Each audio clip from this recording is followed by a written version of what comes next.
Todo mundo perfilado aí, né, pessoal?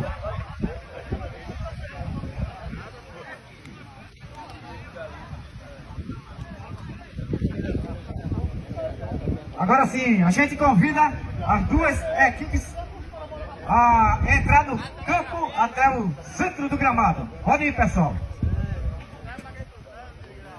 Daqui a pouco vamos fazer aí a execução do hino da cidade do Escada. Aí a equipe do Trecheira, lá no canto direito, com seu tradicional material azul, com os detalhes de preto. Solta o hino da cidade! Valeu, Cão. Pode soltar, filho! Nós.